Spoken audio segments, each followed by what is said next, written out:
Good morning, everyone, and a very warm welcome to the second in this series of 3 webinars presented by the manufacturer on behalf of Oracle. I'm Nick Peters, and I'm Editorial Director at the manufacturer.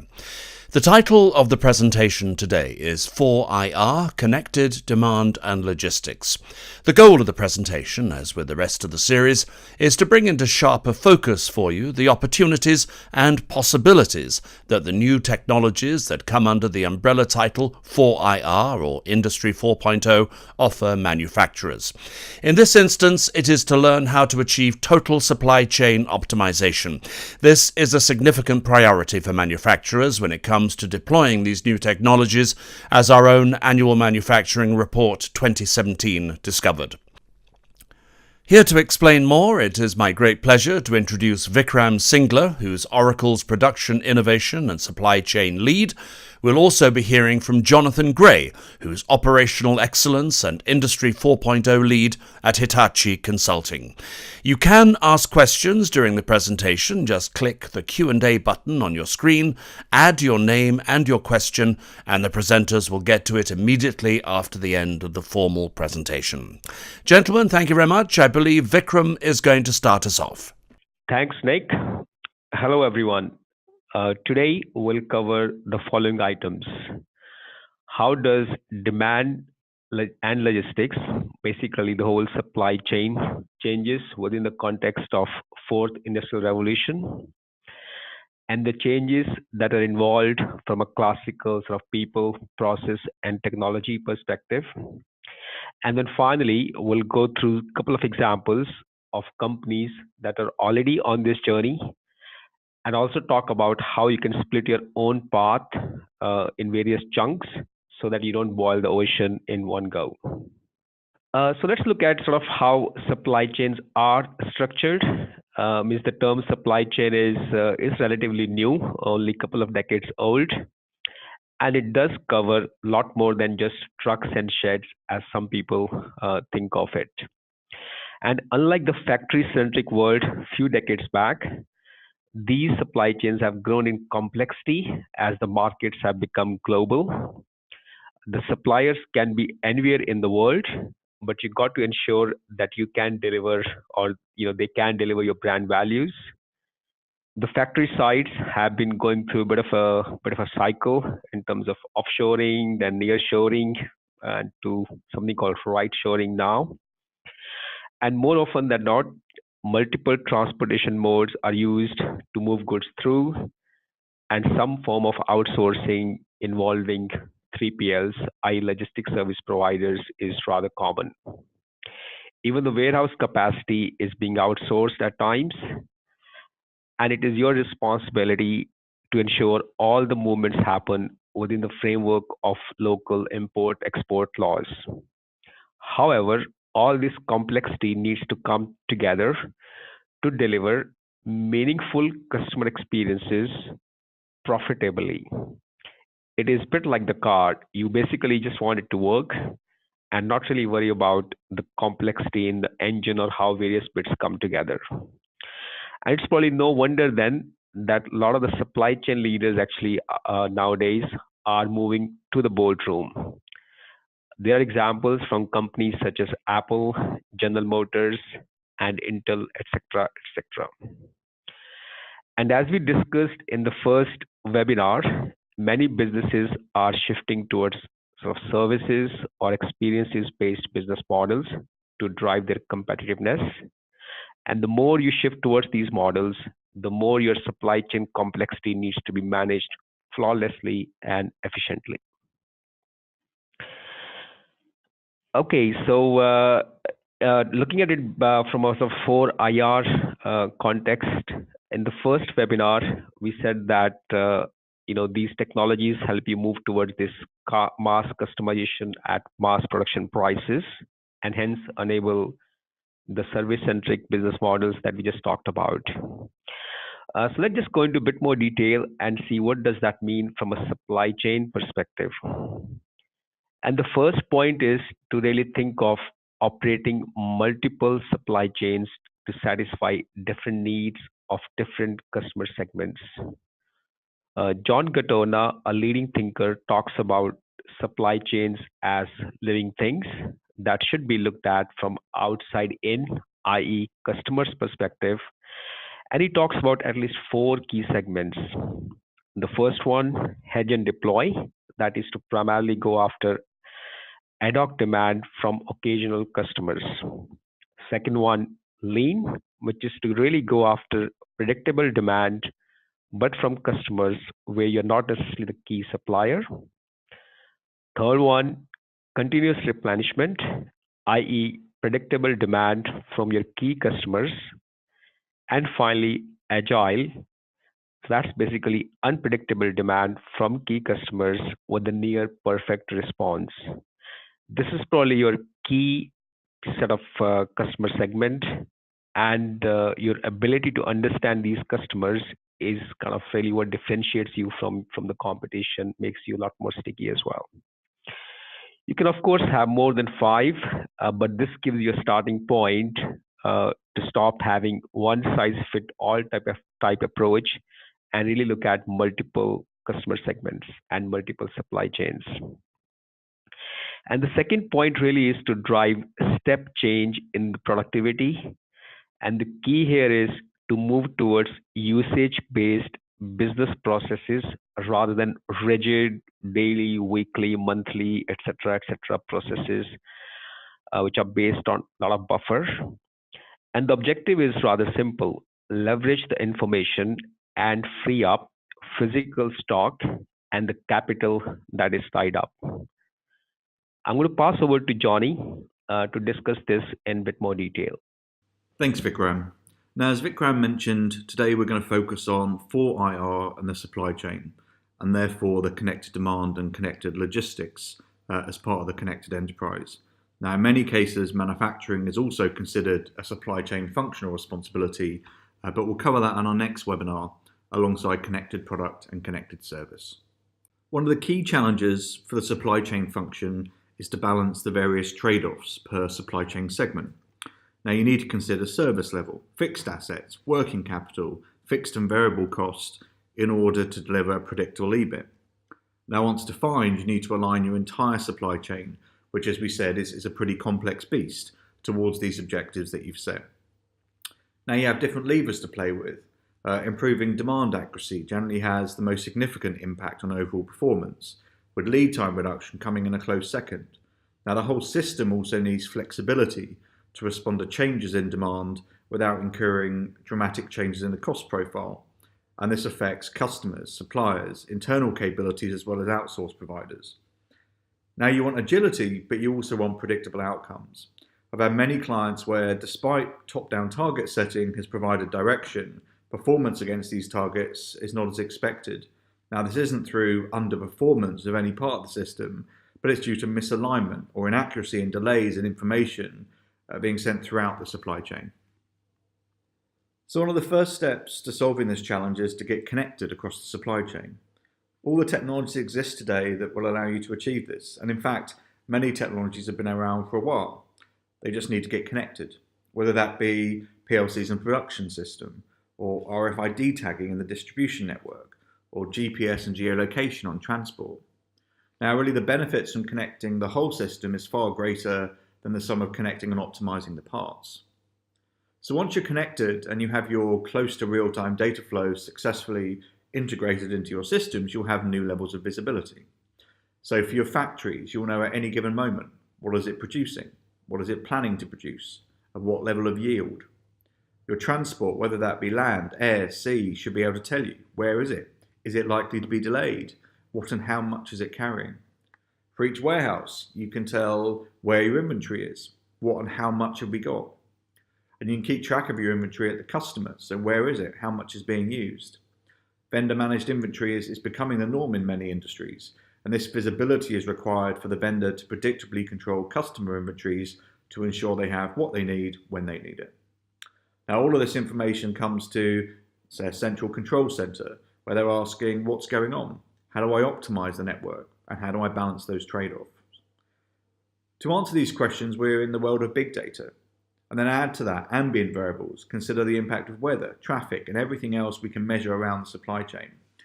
The sheer variety, volume, and velocity of the data these powerful analytics to quickly summarize and create new levels of visibility, and then generate recommendations and predictions, and in many cases automate optimization decisions and activities that humans simply can't manage. The good news is, and Vikram will discuss this later, is there's apps that have now been developed to take away some of that complexity with off-the-shelf solutions to help you work through and really utilize your connected supply chain. Now, this is unlikely to happen all at once, but by leveraging the 4IR common capabilities we discussed during our last webinar, you can begin to make the transition. So moving from disconnect devices and assets with delayed information flow to a connected supply chain with close to real-time data. With this massive information, you can move away from small analytics on one focus area to big analytics looking at the whole network. With this new level of granular real-time information, you can move from reactive issue resolution to predictive decision making to mitigate rather than react to problems. So seeing supplier and customer delivery issues and capacity strengths in the system before they happen gives you the time to make the adjustments to secure that overall predictable delivery. So lastly, end-to-end process and system integration, moving away from siloed, disparate systems with many manual interventions to a fully integrated and collaborative process and technology landscape, both internally and externally, so with customers and suppliers. Now, as Vikram will discuss later, it really gives you the ability to effectively act on this information with new levels of automation moving toward the self-optimizing and self-healing supply chain.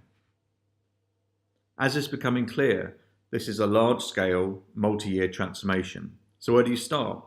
Well, a good place to start is to consider the opportunities and match these to your current day challenges and areas which will give you the greatest competitive edge. Now, reflecting back to our first webinar, we discussed defining the future state by better understanding the customer journey, as well as fully understanding your operational challenges. And matching this with a thorough understanding of your existing capabilities and constraints should give you what you need to effectively prioritize your 4IR initiatives. So let's look at some of the opportunities. Now, this list is not exhaustive, but it gives you a flavor of what you can achieve by applying 4IR capabilities to the supply chain. So for connected demand, we expect to get improved forecasting, short and long term, with a much more granular understanding of demand. This allows you to plan on usage-based replenishment, so delivering customers what they need based on what they're actually consuming, and then automatically replenishing that, allowing you to optimize your own supply chain. Now, for connected logistics, clearly we get real-time visibility, and it gives you better control over your logistics. We can then optimize the network and the transport optimization, ultimately moving to the ability to share warehousing and transport across multiple suppliers and customers. The overall result, lower CO2, optimized inventory levels, better service at lower cost. So really balancing those trade-offs. In a moment, Vikram will talk about the technology aspects of the change. So let's take a moment and consider the process and people aspects of the change. So changes will take place at all levels. Strategic. So from a process perspective, we're expecting these to be more collaborative, more transparent, and more integrated across that extended supply chain. From a people perspective, it means that we're going to be increasing engagement with customers and suppliers, moving towards that complete supply chain optimization goal. From a tactical level, process-wise, we're going to have more frequent and more agile decision-making with better simulation capabilities to manage trade-offs. And I'll talk about a case for that later. That means decisions are going to be made on analytics and simulations rather than gut feel on high-level data. Operationally, there'll be greater transparency, automation, and the use of artificial intelligence to make those moment-to-moment decisions, which means from a people perspective, we can focus on exception management to secure service, potentially reducing the resource requirements in that area, and if not, definitely increasing productivity. Thanks, Johnny. Now, from a technology perspective, the principles of alignment across people, process, and technology hold true even in the cloud world. This chart, which is based on a survey from London School of Economics, talks about how you can achieve a step change in the ROI that you achieve if you do get the alignment right.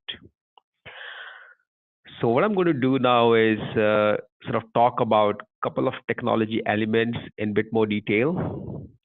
First, in the last webinar, we talked about sort of cloud as one of the key 4 IR technologies that is required to support the mindset shift towards end-to-end business processes.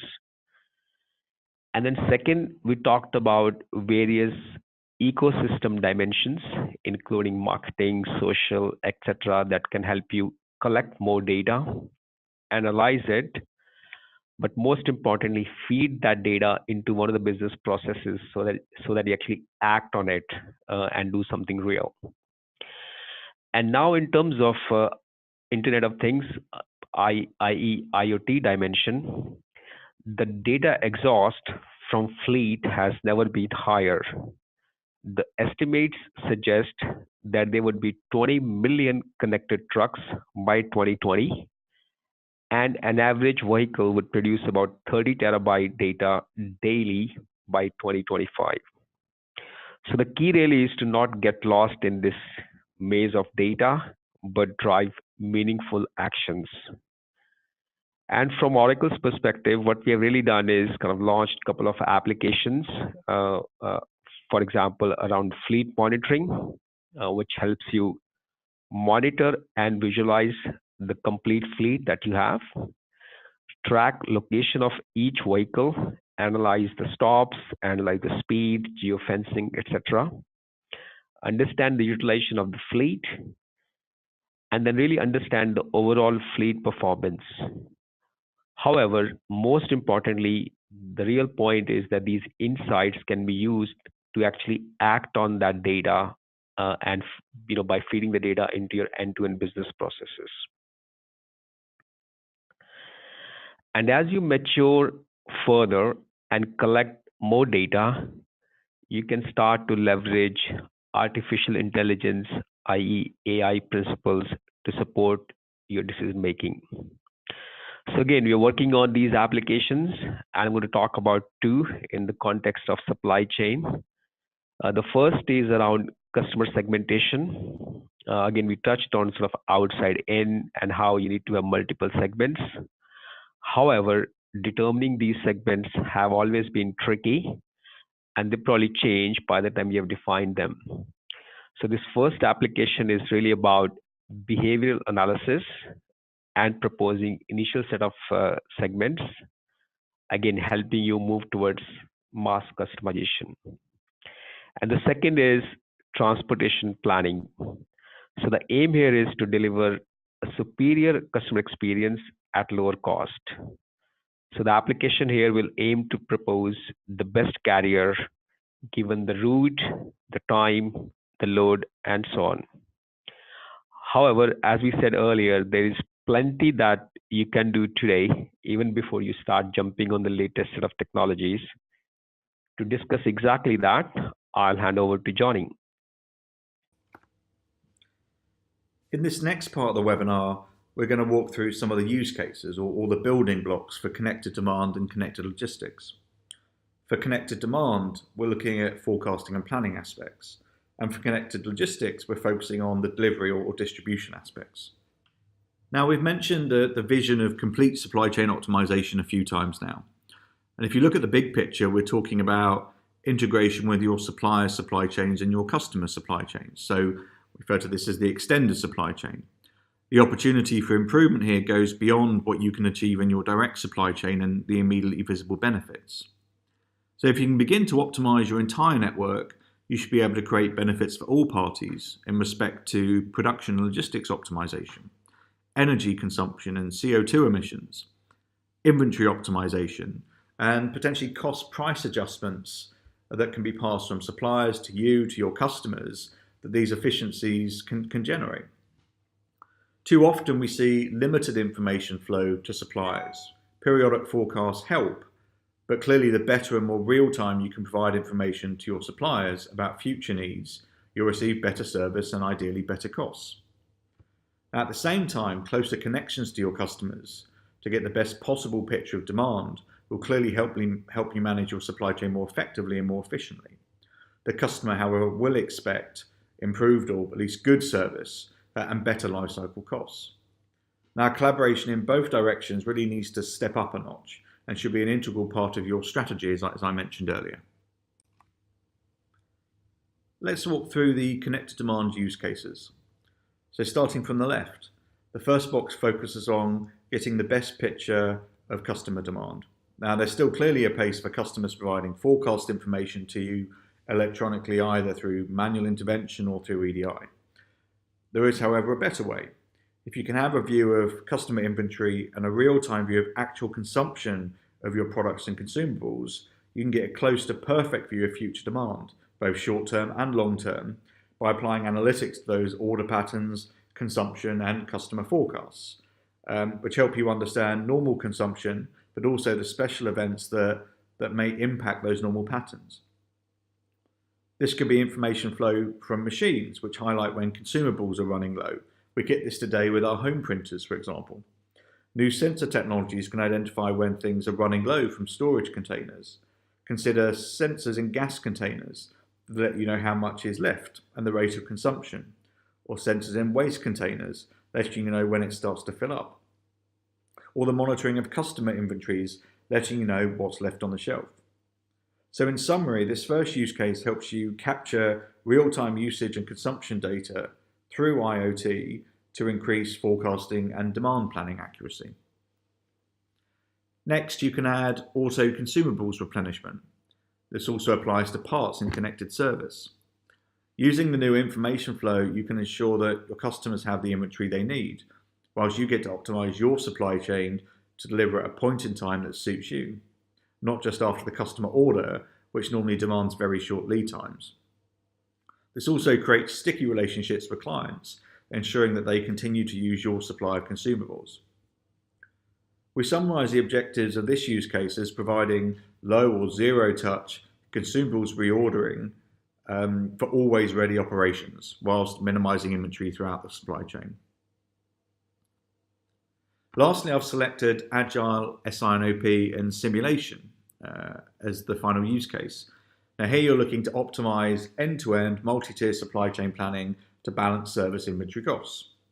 As per our discussion earlier about trade-offs, the sheer volume of data here is a challenge, but it also gives you the ability and opportunity to simulate multiple scenarios and make decisions accordingly. Multi-echelon or multi-tier inventory optimization, for example, is only something you do with good data and requires the analytics capabilities to do the large complex mathematics. SINOP processes, as Vikram alluded to earlier, become more agile and more frequent, particularly updating on the high variability products, instead of the one-size-fits-all monthly, quarterly process that many businesses still have. So getting connected and implementing these building blocks bring you closer to that complete supply chain optimization vision for forecasting and planning. Now I've pulled out a couple of client stories for the connected demand use cases. The first use case combines consumption-based forecasting or demand planning and auto consumables replenishment. Here we worked with a leading industrial gas company with operations around the world, providing services and technologies to a wide array of customers across multiple sectors. The company operates a fleet of its own trucks that distribute industrial gases to its customers, and it's dedicated to the development of economic, social, and environmental solutions, meeting both current demands and future needs. So thinking about the challenges. So knowing when to replenish its customers' storage tanks in Asia with industrial gases was a challenging undertaking. To more efficiently support the company's growth, it needed a way to accurately forecast liquid gas consumption for more than 2,000 storage tanks located at customer sites throughout the region. And with that, the customer was looking therefore at a connected demand solution that could help them collect and analyze storage tank historical data across multiple sites, integrate that data collection with the current ERP, LMS, and a new tank telemetry system, generate forecasts of industrial gas demand and consumption for each customer's storage tanks, and then produce the fleet delivery plans and orders based on that demand forecast, electronically recording actual delivery information. The solution involved deploying remote sensors to all the customer storage tanks that sent data back through an IoT-enabled gateway. Now it included a new tank telemetry system with purpose-built data scrubbing on board. This analysed and scrubbed the tank data via the statistical engine to then forecast consumption. This forecasted consumption was turned into orders in the order management system. And this in turn was then delivered to the transportation management system to consolidate those orders and produce an optimized delivery plan for fleet. Now, these individual orders and the plan were sent directly to the driver via handhelds, with the driver being able to record actual delivery and looking at actual readings on the tanks to compare that to what's being measured by the sensors, thus closing the loop in the process. The second case refers to the Agile SINOP and simulation use cases. Now, this organisation is right up there when it comes to supply chain complexity. They had over 500,000 SKUs, over 150 factories, over 100 additional distribution centres and warehouses on top of the factory warehouses, and they serve customers in 193 countries. They needed to get their service, inventory and cost in better balance and better control. They suffered from the bullwhip effect throughout the system, and despite management defining clear targets for supply chain performance, the end results rarely delivered as they were targeted. Now, in this example, we took them through the journey of customer-driven supply chain segmentation, as Vikram discussed earlier, defining segment-specific targets and objectives. And embracing the latest forecasting and planning capabilities, we helped them redefine their end-to-end supply chain strategy, which led to a blueprint of future supply chain to be embedded into their next generation of ERP capabilities. Now with that, I'll hand back to Vikram, and he'll take us through the connected logistics use cases. Thanks, Johnny. Let's look at the logistics use cases now. Yes, this is about trucks and sheds, but does include appropriate documentation to comply with various import-export laws in different countries. As UK looks even more proactively to the global markets beyond EU, flawless execution becomes rather important. So the key objective of this function really is to move goods so that they arrive on time, complete, i.e. in full, damage-free, and with the appropriate documentation. Some companies see documentation as sort of protecting and adding real brand value rather than necessary evil to avoid fines. So this whole documentation is really, really key. So the first use case is really around understanding the importance of this function and giving it necessary prominence and investment. There have been various simplistic measures in place, right from sort of full insourcing to full outsourcing, etc. But the key really is to find the right freight solution for the right customer segment. The second use case then is to leverage various visibility dimensions, including IoT, to understand the inventory and the fleet positions and trigger exception-based replanning as and when required. The next set is then about understanding the transport lanes in a lot more detail and ensure there is an appropriate answer. It could be your own fleet, or it could be 3PL or a 4PL for various customer segments. And then really moving towards sort of extended supply chains and using full-fledged connectivity that might be available to you. So what we'll do now is look at two stories to bring these use cases to life. The first is from a leading consumer goods producer.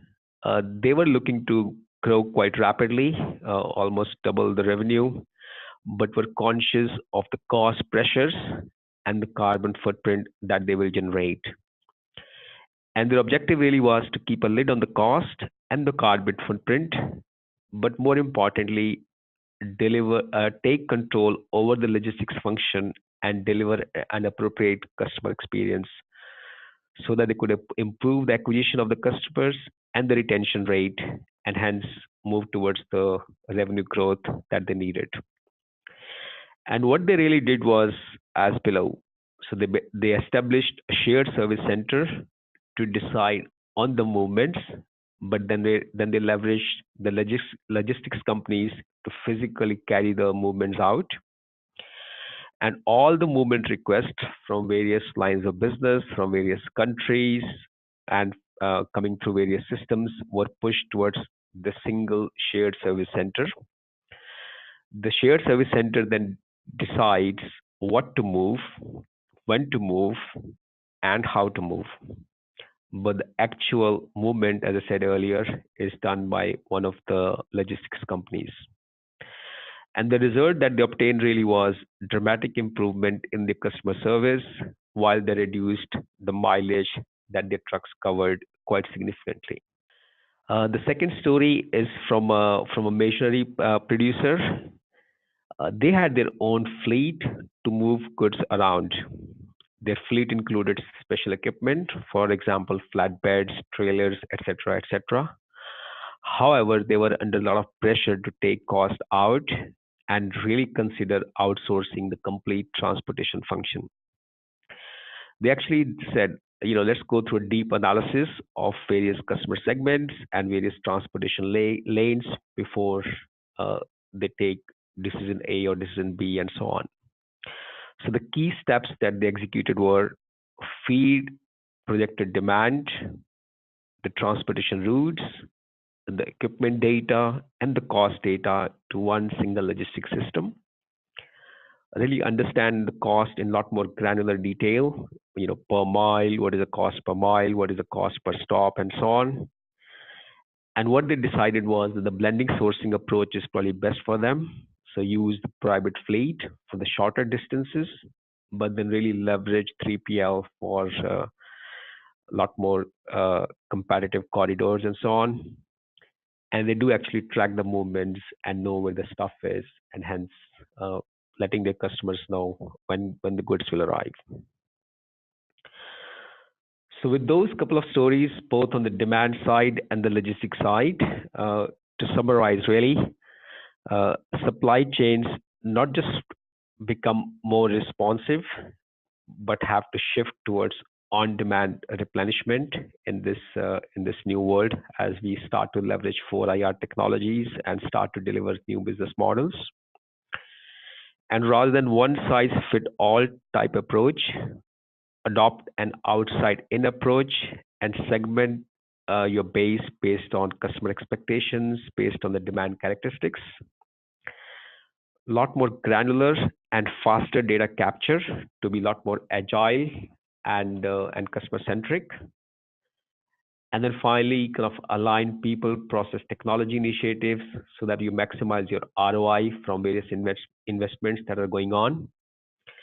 And in terms of technologies, cloud, IoT, big data, etc., are some of the key technologies that the supply chains can start to leverage. So basically, the supply chain mastery not just is desirable, but becomes mandatory as you shift towards these outcome-based business models. Okay, so we'll go through a couple of questions that came. First one is, how can Industry 4.0 create disruptive supply chain competitive advantage? Johnny, do you want to start on that? Yeah, and I think we probably covered a lot of this in the session. I think competitive advantage in supply chains is often driven by speed or lead time, being able to deliver with those short demands, being agile and really meeting customer demands. And then being able to provide, as many kind of home providers do these days, those reduced delivery time slots. So getting absolute predictability around when deliveries are going to happen, and then really meeting those demands that are being sent. So I think for me, it's really all around, speed and agility is absolutely key. Okay, thanks, Johnny. I just see a couple of questions come around the slides. Yes, we will share the slides along with the FAQ document later. The second question that came through is of how technology is integrated and the value derived from data. You want to have a start, Johnny, and then I'll take it further. So, so this is it's a big question, and I think when I summarised this in my own head earlier, I think it's definitely different priorities for different situations. I think what I do suggest is really understanding what's important to the customer. So going through that customer journey and then defining out what data you need to create value from them. So that could be examples around providing them real-time operation analytics or advice on how to utilize products better, or for suppliers, just really making sure you deliver them the most accurate demand picture. I don't know if you want to build on that, Vikram.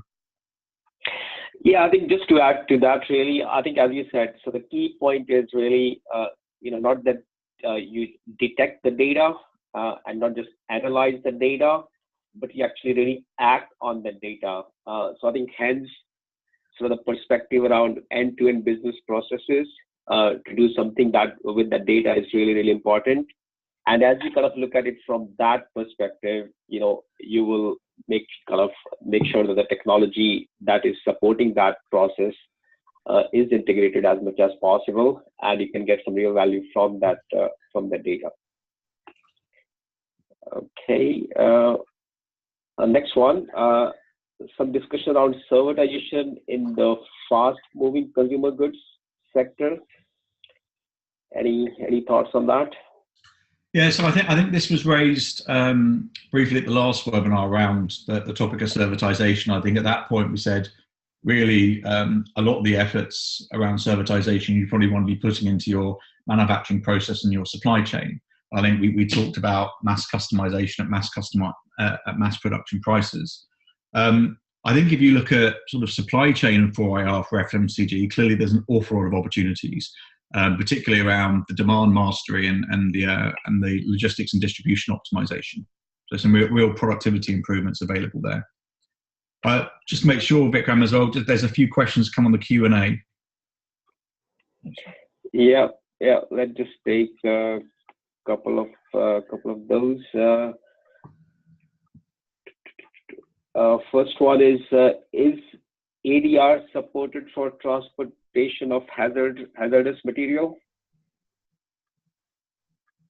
Any thoughts on that, Johnny? And I think the solution sets that we discussed earlier absolutely do incorporate that.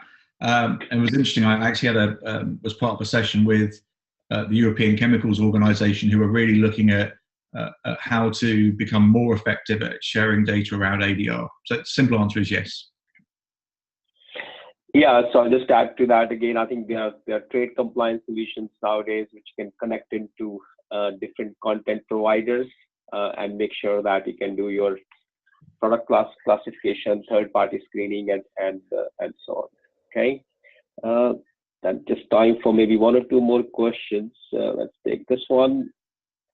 How can connected supply chains improve distributed manufacturing?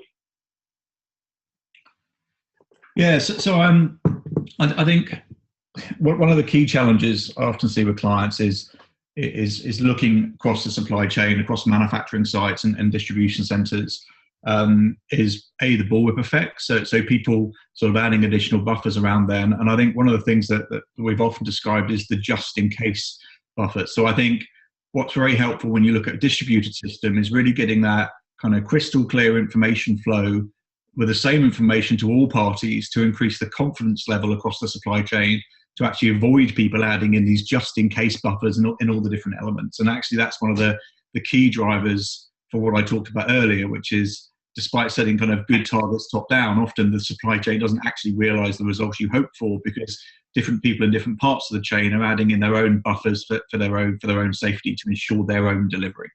So that there's a lot of trust that needs to be built up throughout the system, and that's done by increased visibility. Okay, and I'll take this last question for today then. Again, if we haven't managed to answer your questions, we'll come back to you. So the last one I'll take is, how do we train our supply chain expert of the future? So again, I think, as I said earlier, so the whole supply chain domain has gone through a massive shift and is at a very exciting time. So I would encourage, first of all, that we kind of use techniques like design thinking so that the broader organization understand the value that supply chain is providing, so that there is necessary recognition and investment to train supply chain professionals. So again, in terms of training, I guess there are different levels, right from sort of leadership down to the functional leaders, and then the technology leaders and so on. So I think the first thing is to really kind of make sure that your your organization sees supply chain being at the heart of your business, and then start from there. Yeah, and just to build on that one, if I can just a short build. I mean, Sure. The good news is supply chain principles and supply chain fundamentals haven't changed. So I think that the base skill that everyone has in their area is completely valid. I think as with a lot of 4IR related areas, I mean, what we're really looking to do is increase a level of capability around understanding data, visualizing data, and then being able to run simulations. So really getting people comfortable with this very data-rich environment is something that I'd highly recommend for supply chain and production, any other function as well. Okay, so with that, again, thanks for your time to join us today. So this was the second in our series of 3 webinars, and then the next webinar will be on the 20th of April, and we'll talk about the connected product, the connected service, and connected manufacturing to sort of give a complete perspective around 4IR and how different functions can leverage those technologies to be ready for the future. Thanks for your time. Cheers. Bye.